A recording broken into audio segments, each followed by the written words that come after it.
Tatou tāpua I le atua. Ia e wala fo ia te au I le aso e iai le puapunga. O te lawe a I nai oe. Ona e Vivi'i mai lea ia te au. Tatou a mata I le te talo. Anganga pa ia e lo mātou fisoa soa ni silie. E whe mau a I lo mātou nei tangata. Pe atu tupu mai o wha alawe ma mea e whātinga ai. Ai mātou te sāwali mai I le sāwalinga o le whātuatua. Whātumulia I mātou e le ātuatua. Whālawalawa I mātou le pule o le lofa o lo whingalo. Tai e la ua whiole nei Sauniga. I le suafa manu malo o Yesu Keriso. O te ole mawala au atu ai. Amene.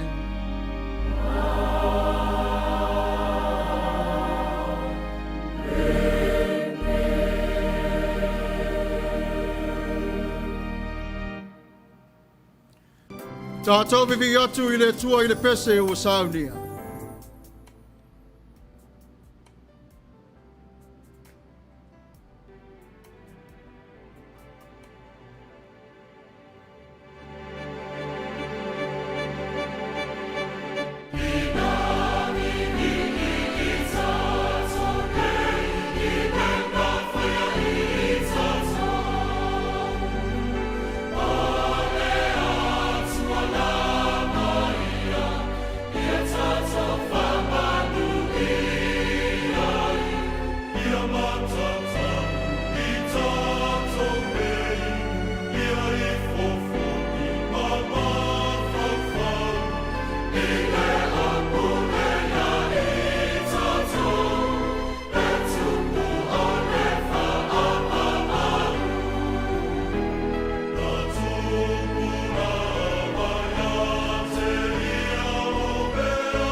Whātuatuanga wha apostolo, ngangana wha Samoa, mane ngangana wha Peritania. Wa o whātuatua I le atua le tamā, o le ona le malosi umalawa, o le na whaia le langi ma le lalo langi. Wa o whātuatua fo I a Yesu Keriso o le alulo to tasi o Tatou li'i. O le na whanau e le ngang pa ia, na whanau mai ia Maria le taupo. O le na puapua ngatia I le pule a Pontio Pilato. Sa whasa taroina, sa maliu, sa tanumia. No oifo I se oli, o le aso tolu na toe tū mai ai na ye woti. Na fioa e le langi, o lo nofo o ia I le tū tāmatau o le atua le tamā. O le eona le malosi umalava. O le atoe fio mai o ia e whamsino I e ola atoa mai woti. Wo fatua tua I le nganga pa ia. Wo fatua tua I le kalesia pa ia e au fia inu uma. I le mane mafutanga le au pa ia. Ma le whamangano ina o ngasala. Ma le toe o la mai o le tino le tangata. I le male o la e whaavavau. Amen. United Church of Christ, statement of faith in the form of a doxology. We believe in you, O God, eternal Spirit, God of our Savior Jesus Christ and our God. And to your deeds we testify. You call the worlds into being, create persons in your own image, and set before each one the ways of life and death. You seek in holy love to save all people from aimlessness and sin. You judge people and nations by your righteous would declare through prophets and apostles. In Jesus Christ, the man of Nazareth, our crucified and risen Savior, you have come to us and shared our common lot, conquering sin and death, and reconciling the world to yourself. You bestow upon us your Holy Spirit, creating and renewing the Church of Jesus Christ, binding in covenant faithful people of all ages, tongues, and races. You call us into your church to accept the cost and joy of discipleship, to be your servants in the service of others, to proclaim the gospel to all the world and resist the powers of evil, to share in Christ's baptism and eat at his table, to join him in his passion and victory. You promise to all who trust your forgiveness of sins and fullness of grace, courage in struggle for justice and peace, your presence in trial and rejoicing, and eternal life in your realm which has no end. Blessing and honor, glory and power be unto you. Amen. Tatou te talo. Ai ai se tasi o lau whanau e ti ngā. E whātasi mai I pe lava o lau whio. A mawhatia fo'i o le loto ma le nganga. E lata mai oe lo mātou tamā. O whōringa whaia ia o re tamai alofa. Pea o mai o pua ngā mawhaingatā I a te I mātou. Le maua e mātou o se file mū. Wa pei o nganu o ngā tei whale lo mātou tamā. Whawhati e le malolo. Le ave ma le malolos. Le tua lo mātou tamā pa ia. O le nei tai au wa e sila fia. Le sāwalinga lau whanau. E whitu ia o lātou vai I le ala. Au te tatalo I la ua fio. Ma futa mai pe lava I a te I lātou. E wha tonu whalau. Ma wha taunu wai lo whinangalo. Wha manuia lo lātou wha moe moe. Le tauti ngā. Ta Vivi'i. Ma le manatu au tu. E iai o re tala lelei. I talatu o le nei o langa. Le tua lo mātou tamāpa ia. Whawhitai I lo wanga alofa ma lo wanga le lei. Mai lava I le amatanga. Ai mātou te le I whananau mai I le nei o langa. Le lano langi wa e whaia mo I mātou. Whawhitai wa mātua le lei me uma I lau ngā ruenga. Le tua lo mātou tamāpa ia. Whawhetai I la mo whio o to ai tonu mai I mātou. Le vai aso lo na lua I le aso sapati. O le ati veni lo mātou tamā. Whamanatu mai ai a te I mātou. Le whio mai o Yesu. I le lalo langi nei ina ia ola le tangata ang sala. Whamanatu ai fo ia te I mātou. Ia mātou talia. Masava vali whatasi e fo ia tolo mātou ola. Na ia whailea ma ati veni mo oe lo mātou watuai. Whawhetai I me ai ua e laulawina. Whawhetai I le aso ma le aso I lau tau singa lofa. Le atua lo mātou tamapa ia. Ua Manuia le sami, ua lau le leilo no. O le vao, ua maa ona, whawhetai I lo walofa malawanga le lei. Whawhetai I le ea ua mana vaina. Whawhetai I le mana vaola mai la ua fio.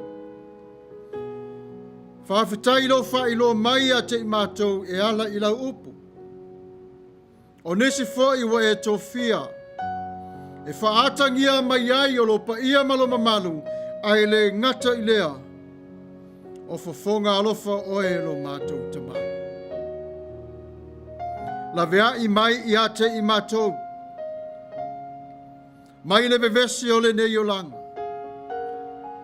Ao I ate I mātou ia mātou o nei lo na nofo maava.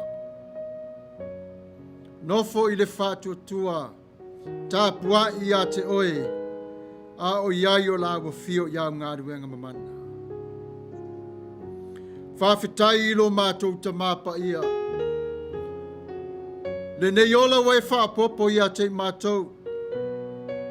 Le nei aso matango fia wa e whaia. A le nei wa mātou na iai le fia male oli oli. Whawhetai I lo mātou tamai te awa awina ia te mātou. Wa lava puapua ngā mawhaingatā, te patau la I lo maunga pa ia. Whawhetai I lo mātou tamapa ia. Wa te ato le nāwa I aso sa iailo nu I whi au mga aduenga. Wa fo I lawe sa o le vai aso wa tuanai. Mātou te whawhetai pe lava. Ona sa iai la wa fio I lau whātasinga alofa. E te le tu la fua I a te I mātou. E te whātasi pe lava I a te I mātou. E mawai me uma. A o lau upu. E tu maure ai whaapavau lava. Le tu alo mātou tamapa ia. O I mātou o le whanau. E tangi atu I la wafio I ai o le winga. Mana onga taito tas. Wale ngate te tonu I a te I mātou. O mātou ainga. No ua la whanga. Mātou nu olo mātou o nā umawai. Lo mātou te māpa ia. Awale ave sea o loua nganga pa ia. Mai I le nei lano langi. Wai lava se tasi lo mātou te mā.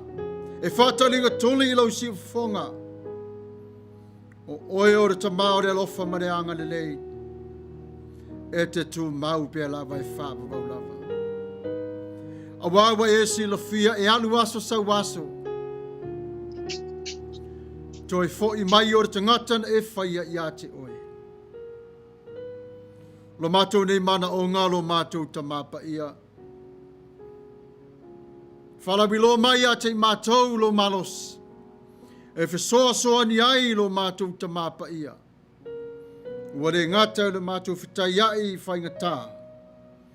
A ia mātou o na sāwa wari ai. Mai le mana o la fio. Mana o ngā lo mātou ta mapa ia. Peione si la fia. Le koviti lo mātou ta mapa ia le siama. Wa pisia masala lau solo le ngata ya Amerika a le atu lau lau.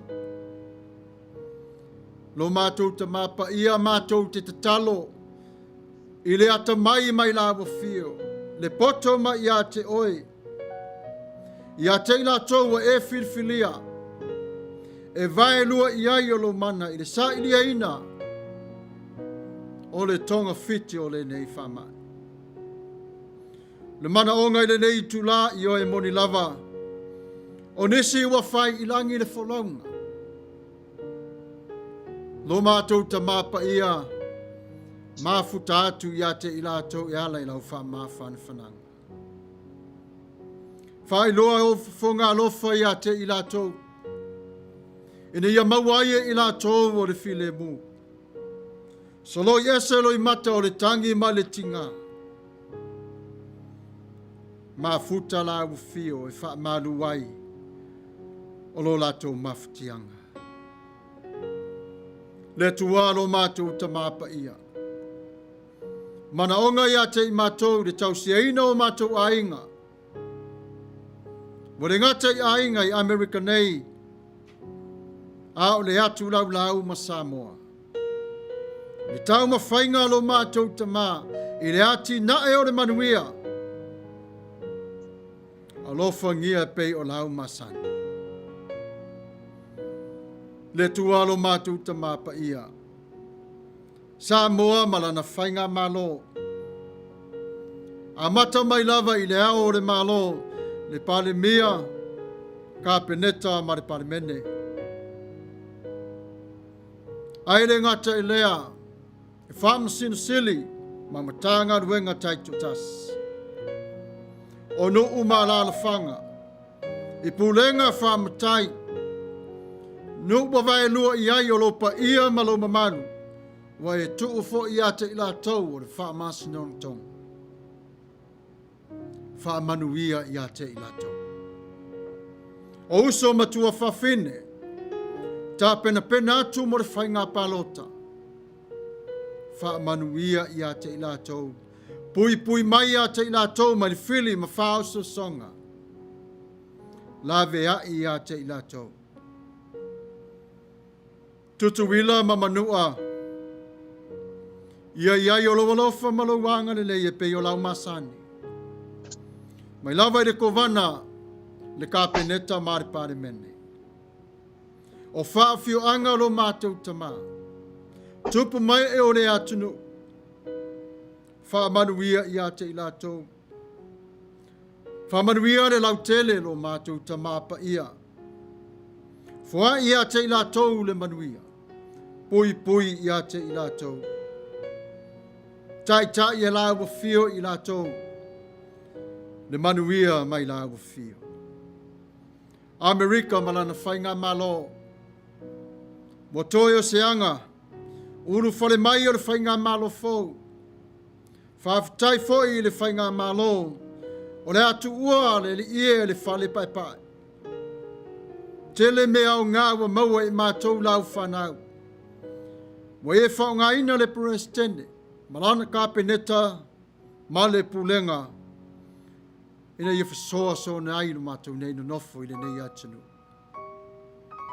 Manuia, ia te i lātou umalava lo ngā nulue.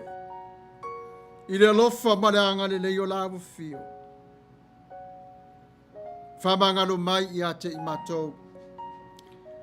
Mātou te mana tuai i le nei aso o le whamanatunga. Mātou te sā ili lava i te tonu ia te i mātou. Le ngao ngau sā. Ma le pongi sā ia te i mātou. Whawanua mai e lawa fio lo taimi mātou te sā vali atu. Mātou te tuli vai ma whape atu. Whamangalo mai i ang sala wa mātou ona whai. Ai tai mātou i le lau o le file mu ma le oli. Mātou te tali ai o le areto ma le waina i le wha tua mai a te oi. Le tualo mātou te mapa ia. O anga sala o mātou ona te tanu e au noa mara mātou wala au atu i a te oi. Wha mole. Wha mangaro mai. Le vau i mātou malawa fio. O au na. Malau whanau. Manisi fo i la tau e le o iloa oe. Wha amangaro mai. I le suafa o Yesu Keriso. Mātou te ole ma wala au o tuai le nei tula. Amene.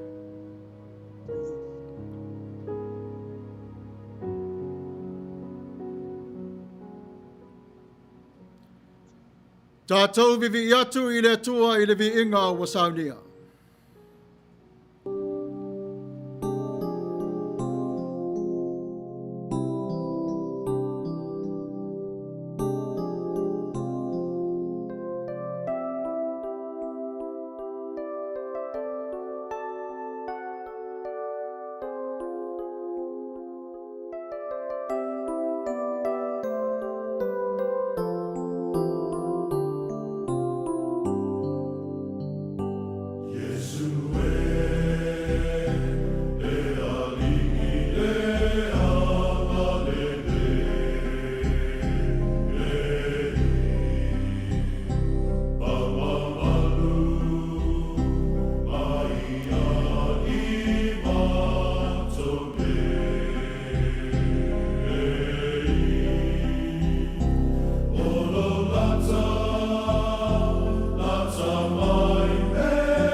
Whaitawina o a fionga pa ia le tua.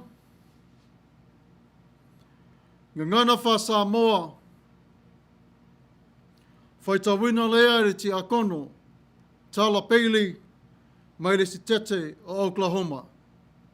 O whaitawina o a fionga pa ia le tua. La mawale tu paitau li ngei tu la tu si mai whanga i tuai tu ku mo mua lo na mata upo sfu maleiva al fai upo eiva pa ngata mai sfu malvalu pa fonga mai whaitawina o la fiong pa ia le atua o ia i le ana wa ia no foai pauta foi o mai te ia le fionga le ali o pape mai te ia eli ai se ala me faina na faiatu le o ia o matua mali nga au o no le ali le tu o au wa o tu ua ele panaunga isala elu la fai tenga inga wala to o stia ilalo o fat fai taulanga fase tia fo ila to o perfecta le peri Wotoe ona o au lava. Wala tau fia fasio tipo ia tea. Ona fetalai mai lea o ia. Nā luia o i papu. Ma e tui maunga i lumo lea li. Whauta mai. Ua fia ane lea li. Ua matangi te telefoi. Ma le maa losi ua lepati ai maunga. Ua momomo ai papa i lumo lea li. Ile i ai lea li i le matangi. Wa muli le matangi il mafuie le iai le ali il mafuie muli il mafuie o le afi le iai le ali i le afi muli le afi o le leo fi le mu ma le titi o whanongo iai elia na ufi ai leo na mata i lona ofitele walu i fafo ma watu i le nguto le ana pauta o mai te ia le leo o whape mai eli ai se ala mea fai ina on fai atu le oia o matua mai le nga o no le li ile tu o au wa o tu ua ele whanaunga Israelu la ufea ngainga wala tau solo ia ilalo o fatawai taulanga o fasio tia fo ila tau au perfecta ili pelu o toena o au lava wala tau fia fasio tia fo ia tea no fetalai mai le o ia le ia te ia na luia oi ma ito e fo ia wala ili bao tam seko pea e o fo ia ia whauina asaeli e whai matupo suria ia ma ye ule tali o ni mese iti whauina whai matupo Israelu me ni saile le atali o sa fata le apa me le apele me ola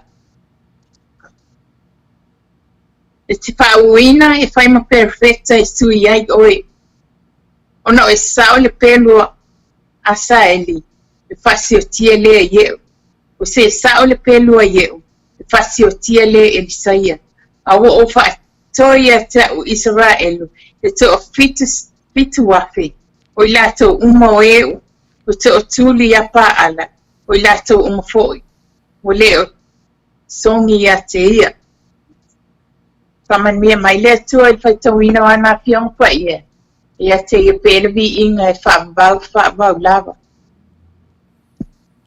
I'll be reading from the New Reverse Standard Version. 1 Kings chapter 19, verses 9 to 18. Let's hear the word of God. At the place he came to a cave and spent the night there. Then the word of the Lord came to him, saying, "What are you saying? What are you doing here, Elijah?" He answered, "I have been very serious for the Lord, the God of hosts. For the Israelites have forsaken your covenant, thrown down your altars, and killed your prophets with the sword. I alone am left, and they are seeking my life to take it away. He said, go out and stand on the mountain before the Lord, for the Lord is about to pass by. Now there was a great wind, so strong that it was splitting mountains and breaking rocks in pieces before the Lord. But the Lord was not in the wind. And after the wind, an earthquake. But the Lord was not in the earthquake. And after the earthquake, and a fire. But the Lord was not in the fire. And after the fire, a sound of sheer silence. When Elijah heard it, he wrapped his face with his mantle and went out and stood at the entrance of the cave. Then there came a voice to him that said, what are you doing here, Elijah? He answered, I have been very zealous for the Lord, the God of hosts. For the Israelites have forsaken your covenants, thrown down your altars, and killed your prophets with the sword. I alone am left, and they are seeking my life to take it away. Then the Lord said to him, go, return on your way to the wilderness of Damascus. When you arrived, you shall anoint Hazael and the king of Aram. Also you shall anoint Jehu, son of Nimshi, and king of Israel. And you shall anoint Elisha, son of Shaphat, and Abel-Meholah as prophet in your place. Whoever escapes from the sword of Hazael, Jehu shall kill. And whoever escapes from the sword of Jehu, Elisha shall kill. Yet I will leave 7,000 in Israel. All the knees have not bowed to Baal, and every mouth that has not kissed him. May the Lord bless the reading of his word. O le matua wa mawa mai le whaita wina o le tusi le atua sa tātou na whaalongalongo i ai. Whai mai le o le matua mo i tātou i le nei tai au. E le i ai le atua i le mafuie. O le maunga ho repa. Ua mori mawai e lia. Le mata ina o le ngā tura o le fuafuanga a le tua. E pei ona tātou manatua le taimi o Mose. Ma le atua i lunga le maunga o Sinai.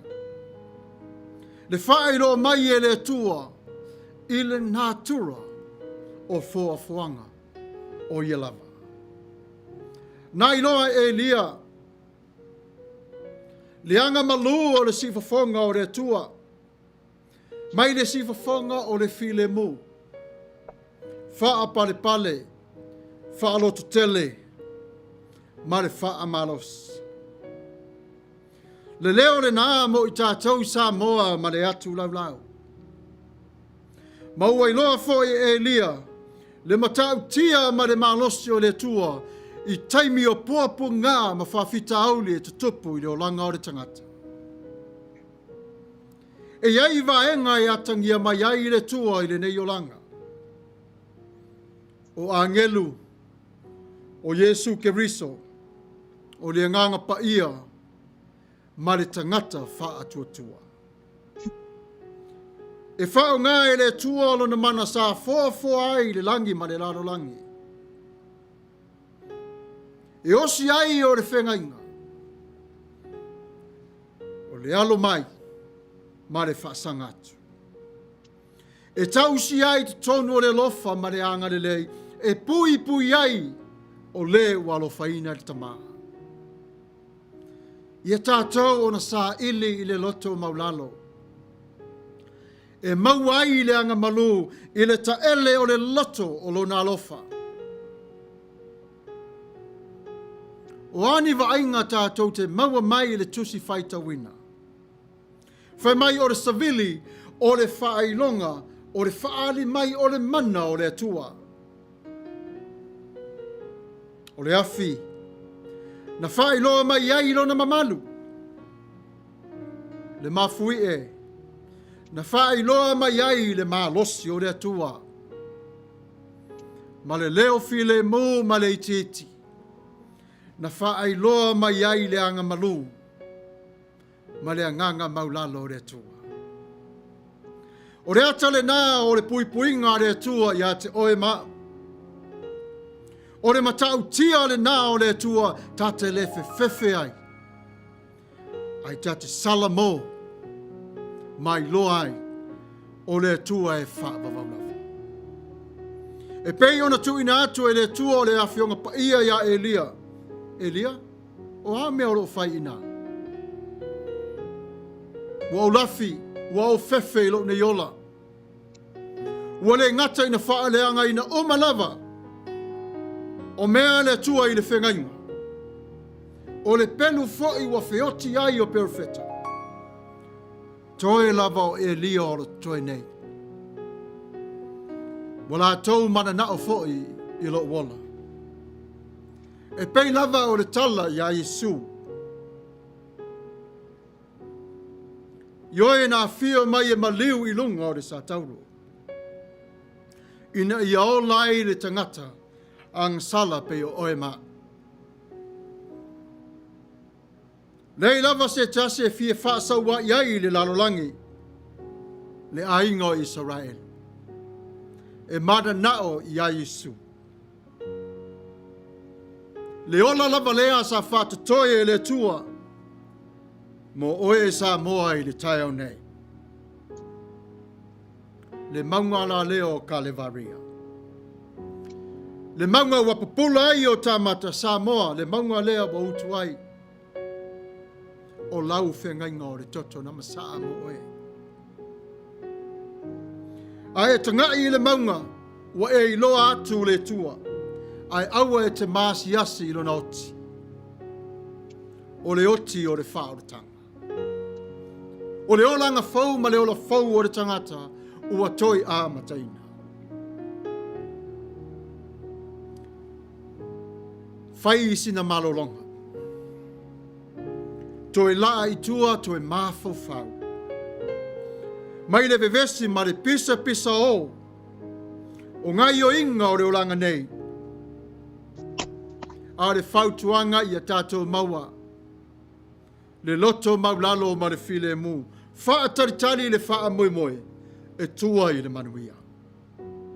Le musu musunga lea le nganga paia i a te oe ma.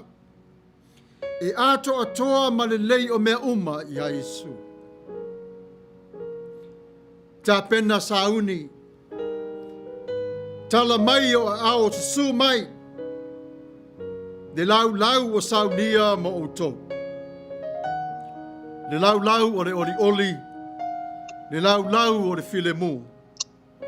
Le lau lau o le wha mantu. E le o whetalai le atua ina i a tātou o no ese mai. I lo tātou ne iola ma le o langa o lo tātou i ai. Ai o lo wha maalosi mai o ia i a te tātou. Lau whanau e. E ui ina whaingatā i puapua ngā ma whaingatā o lo wala. Aina o fola o te whaatasi pia lava ma oe. E lia na wala au e le atua e whautangata e tō tolu. Wina a saeli e whai matupu Suria. Ma ieu le atali o ni mese. E se wina e whai matupu ia Israelu. Ma Elisala. Ma Elisaia le atali o Safata. O le apele meola. E wina e whai ma perofeta e sui ai oi. Watari atu le tua ia Elia i le lofa. E pei o le tai ao le nei le wha wina i le tua o lo naro li pele to tas. Wa le ngata ua whai mausui. Au avea mauali i mau whaola. Wa o i lava na fio mai le langi ina i aola o le tangata. pua ngā tia. Mawhatia, le ai o se wha moi moi. Ma lemo le alofa. Ona ole lo loto, ma le ti ngā o le ola. Le mawhai o na tautala i le oli oli. Wa a fia, fe mai pe walolo vai o te tonu o le tinu. Yesu ke riso, wa ia fola na te avi ese mai o ti ngā. Ma whainga tā mai a te oe. Le vevesi le nāna o ia Elia. Nei oe lava ina lafi, ai na sila fia le nei lava i le tua. O lofe talai le tua ia te oe Samoa.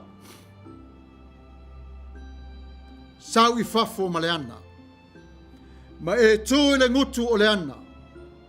Ma wha longa i le si fafonga fi le mu o le li. Samoa o oe o le atunu tofu. E wha vai oe i le tu. The Lord was not in the earthquake. Elijah on Mount Horeb witnesses the nature and it's more dramatic. On the other occasion, perhaps, these events themselves might have revealed God to him. The wind reconciling and recalling the power of God, the fire, God's majesty, the earthquake, God's strength. But in the story, that is how it worked. But only in the stillness of a human being. As we read and dig into it, it's not only Elijah. This is your life story. There are times we're trying to find a way to get away from chaos. But not knowing those critical moments, God will use those moments to lead us into victory. You promoted, you've been sanctified, you've been blessed by the Holy God. Today is the day of salvation. This is your day the Lord has made for you to rejoice and be delighted in it. This is the second week of Advent. Explore what it means to discover God in quietness, stillness. Your invitation to step aside briefly from the noisy business of all the world and what is going on around you. Many lives today cannot be able to comprehend it, to understand the will of God in their lives. This is the week of peace. Because perhaps we don't understand at all. But God will use a person like you, a broken person like you, not complete person like you, to fulfill His will to others.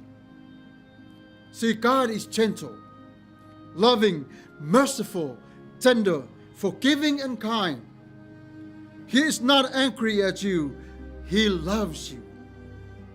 He understands your situations and difficulties that you are running away and hide from it. To look for God only in something, maybe to miss Him in that very, very critical time. Are you listening for God? Take a break, take a time out, reset your mind from the noisy activity of your busy life and listen humbly and quietly for His guidance. It may come when you least expect it. The conclusions for our message is this. What are you doing there? Are you ready to come up and partake the communion the Lord has prepared for you? Or if God asks you to stand on the top of the mountain and declare victory over your life, would you do that today? See, do not let life miscues to hold you down. as the water is raging, just like the sea, we need to stay above it. Even though it hurts, painful, firmly stand because God still be God. Might be your first time to hear this message. But I'm giving the opportunity to make a choice of love. God is calling you. Come out of your world and enter into His kingdom by accepting Christ in your life. All you have to do is to believe and have faith, and He will come into your life if you open up the doors of your hearts. To all of us who've been Christians for so long, we might fall in the same category. But today, God is awakening our spirit. Come out of the hole. Come out of the cave. Come out of your house and declare victory. You are the Son of the Most High God. Very powerful, blessed, in the name of Jesus Christ, our Lord and our Savior. Amen. Before the whamanutunga today, I would like to give the opportunity to all the families to prepare themselves. No matter what you have in your home, piece of bread, cracker, whatever the case might be, God is faithful. He will accept it because God is holy. Because of the pandemic and how we live today, respectfully from the Sifafongo, the Tatou family, for those of you who are dealing with life issues, will not force this on you, but you may do so with the will of God in your life. Ai ngā umalava i e whapenare tātou tā pena mai I mo le nei tengi. O rea lava o sina mea wa maua e te tonu o le ainga. O se whasi talo, ulu o se whasi whalaua po se masi. E tā lia e le atua. E alofa le atua ia te ai. O mai mapuapu ngā mangasi ngasi. O lo whaanga mai a saunga le mua o sa Aratonga family. E whaapea I lou lava whaitali. E sila fia e le tū. Le tū langa o lo iai. Lo tino I le nei tūlanga. Tatou Vivi'i atu I le atua I le pese. Ua Sauniga.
Welcome to the Holy Communion of our Lord Jesus Christ.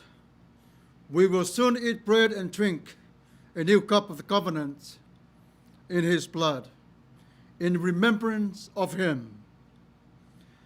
Omai i le whamanatunga pa ia alo tātou wali i Yesu. Wa toi nei o se anga tātou talia le areto, ma le ipu o le whea ngaing fau. E whai lea ma whamanatunga mo ia.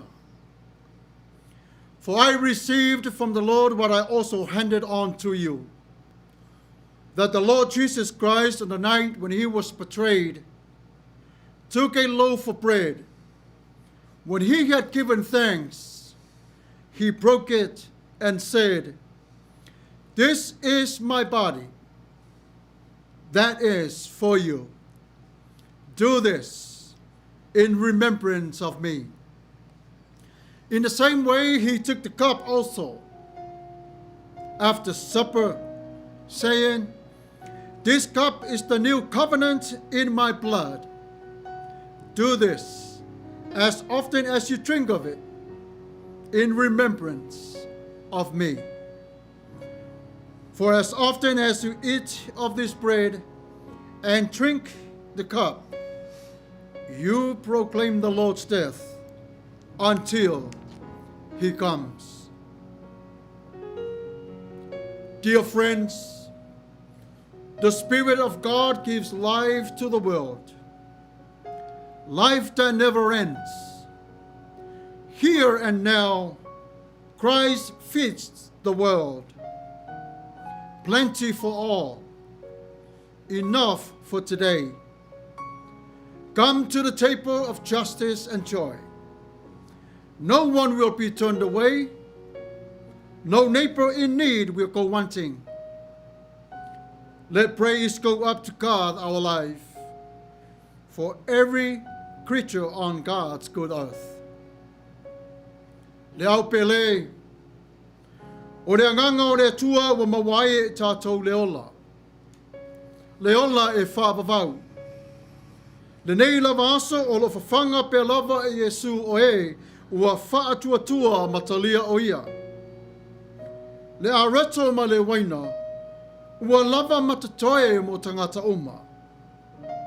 O maia i le lau o le file mu ma le oli oli. E talia sa o se tangata. E le ai se tasi e alu ilona ainga ma le fi ai. Si itia le vi inga i le atua o le ola lava ia. Ma mea oma lava o lo soifua i le lalolangi nei. Na foa e le atua le tama. O au, na o maua mai i le mea na o tu inatu ia te o tau. O lea lava po na whaalate nai i le li o Yesu. Na ia tango ai i le areto. Ua ia whaaftai. O na tofi ai lea ma whai atu. O la utino le nei ma o tau. Ia o tau whaia le nei mea ma wha manatunga ia te a. Wa ia whapea fo i le ipu. Ina ua uma o na ai wa whaape atu. O le ipu le nei o le whengaing fau lea i lau toto. Ia o tau whaia le nei mea ma wha manatunga ia te au. Ia so uma tau te wheinu ai. Wa o aso uma tau te ai i le nei a reto. Ma wheinu i le nei ipu. Tau te whailoa atu ai le maliu o le lii. Se ia fio mai o ia.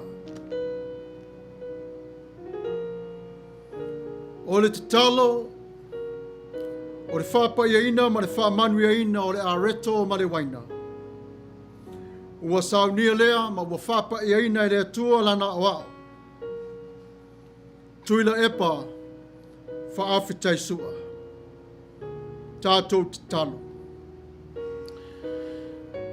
Le tuaro mātou ta mai, whaafitai pule, whaafitai alofa, pēlo o malelei, au dia le nei aso sā. O le aso sā e te mafuta mai ai, ia i mātou le whanau. Talo le nei tūrā o le aso, e mātou te whaafitaia, loa ngā lei whaasoa, E ala I lau mea lo fasili o lo walofa tūnoa. E ala I lo maliu ma lau tuatu manu malu.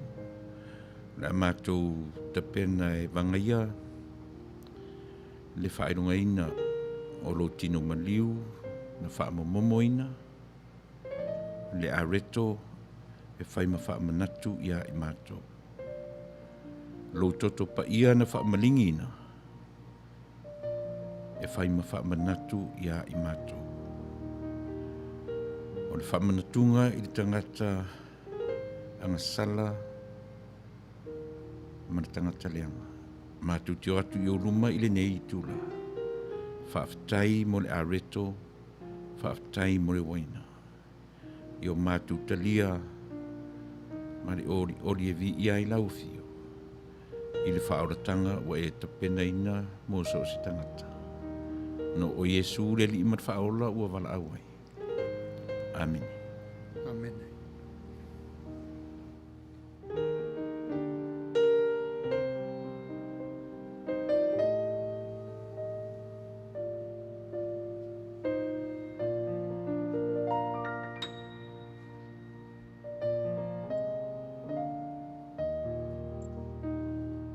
When he had given thanks, he broke it and said, "This is my body for you. Do this in remembrance of me." Wa ia si tiare areto yo lato luma. Wa fafta yatu. Ma wa ia fetalai.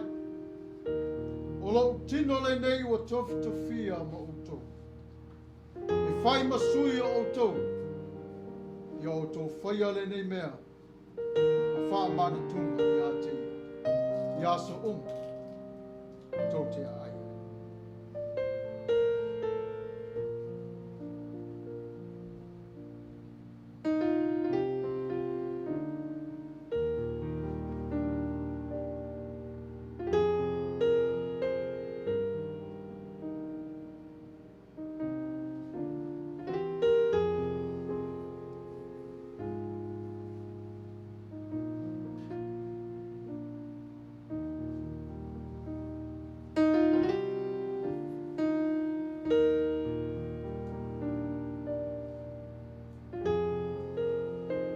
In the same way, he took the cup also, after supper, saying, "This cup is the new covenant in my blood. Do this as often as you drink it, in remembrance of me." O ia se tia le ipu ma o ia whetalai atu. O le ipu le nei o le whenga inga whau lea I lo toto. Ia o tō whaia le nei mea ma whamana tunga ia te a. Ia so tau te whenua. Tatou te lia le areto ma le waina whatas.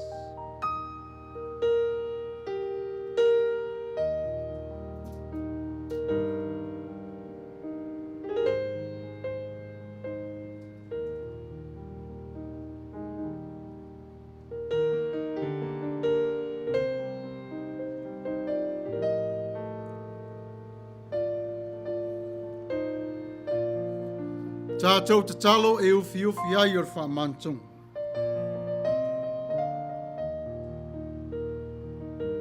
O sā wali mai lau whanau I le whātua.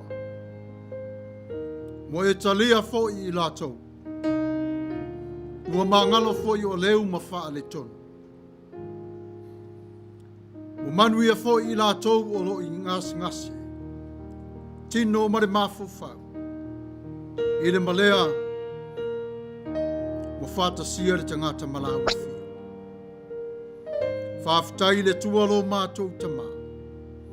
I lo wanga alofa ma lo wanga lelei. I le suafo o Yesu Kiriso. Amene.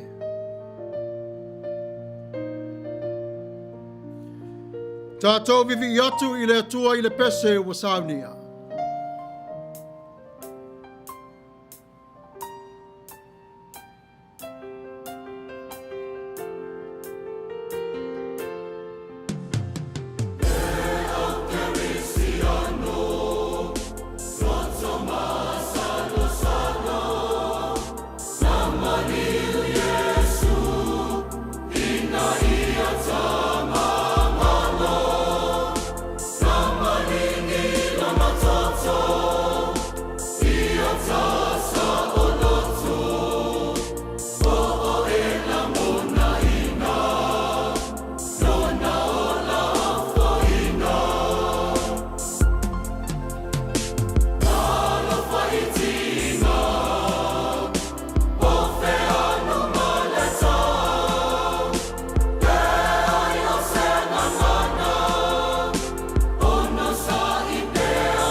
Ia, tatun sa mo le o tatu anga i mai fai unga o tatu tapu inga o le ne yaso. O le vai aso na lua o le masina muli muli o le tausanga. Ia manatu ai le atua lo na lava vi inga. A le nganga whaftai sa moa, ia tusa o awa noa o tatu maua e. Ma fai ai ono tatu Vivi'i whaatasi, a fai fu i le maua se awa noa e te anga iai le malu malu e pei o na e tapua iai le ne yaso. Ia a ua maua fui si nei lao lao, tātou te tapua i whaatasi ai. I nei lava tunu o Amerika, ia e pei o na tāpuni ai le tele o Farsa i le ai o California, po le state o California, ia a o nei a wanoa, ua ta pena i le atua, ia e mawhai ai o no tātou wheso o tai, ia ma o mai ai, ni tau mawha whaareanganga, ia e tātou te taape le nei aso, ma le nei vai aso. Ia ma o tātou omni whaalumanga, e ta pena ai le soifua, whaaleanganga o tangata, la vaia au tātou iai le vaitau o le etiveni, ia po le vaitau o le tapena o le Omai o le tātou mataisili. Vai au masui o le nei kālesia whatau waa, malana me whaingaluenga o le leitio whaasalalau, ia e mātou te whaatalo whatuai, ia ma mori tuai ngang whaatai. Whaatai tele i lau sunga i le li whai au, leo whai mtaitai o le tātou Sauniga i le aso sa, ma le aso sa, ma lo tā pena, whaatai le sa ili, io e le whaingofie, ia a o le lava e au mai e le atua, io e whaatumula utu, fia e sa ili i ana fionga, ia a tonu e au ngā a ua mauaisia ngā tasi pe lua, i aso sa te tasi o le whi au sili lea mo i tātou uma, a o tātou tapena mo le kirisimasi, ia o le tāpenanga i tutonu. E tatonu fo i ne aso, ia sa moela o whaafonga mai, tatonu ia le a tātou ta ape le ne aso, ia tofu le ngongo masia nei a, i tusa o le whi au whaaleanganga o le ne aso. Whai au masui o le sunga le whai au mai mātou uma, le au whai ngā ruanga o lo mātou ngā rurua i tutonu o le nei potu. Ia wālawa le tautueina o e sa mo i aso ta itasi o le vai aso, tau walunga i le aso sa, o le aso pa ia o le tātou matai, o le aso, io e na toe tū manu malo ai lo tātou ori whaola, io e ina ia maua e le tangata le ola a tali. Ia, o la mātou whaafetai lea Samoa, io e tusa o lau tō mafuta mai, ma tātou tāpua i whaatasi i le nei aso sa.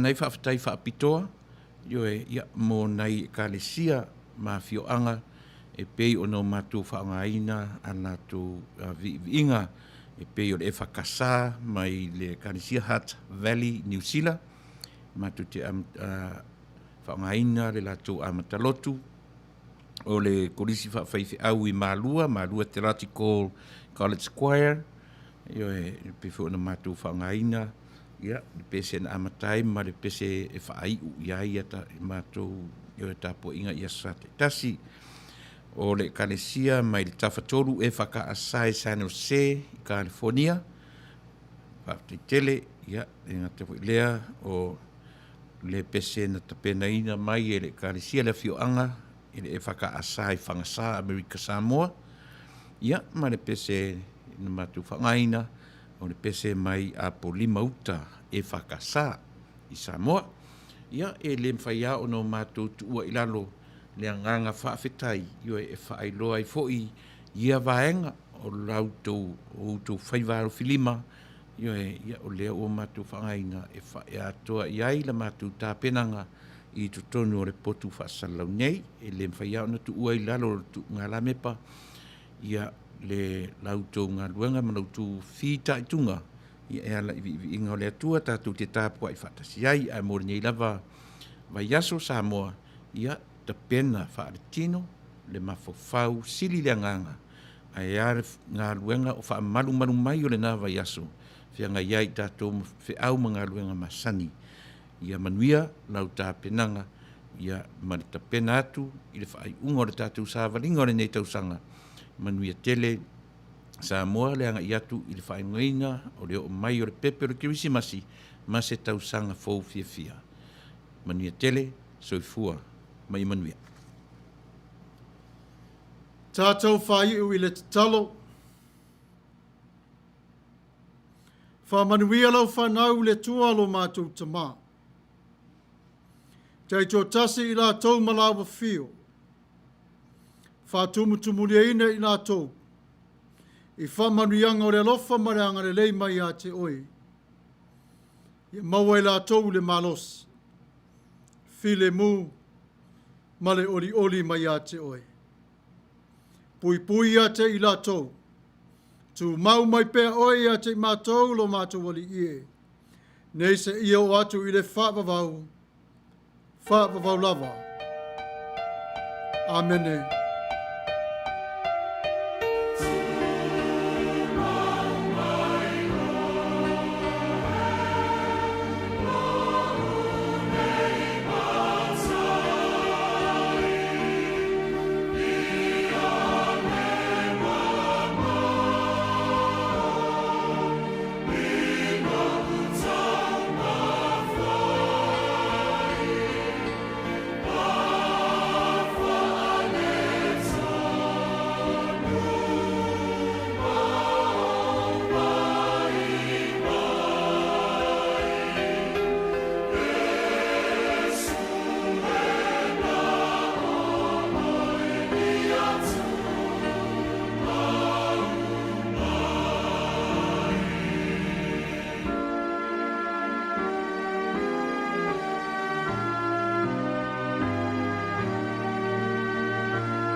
Need to send money internationally? Download the Western Union app.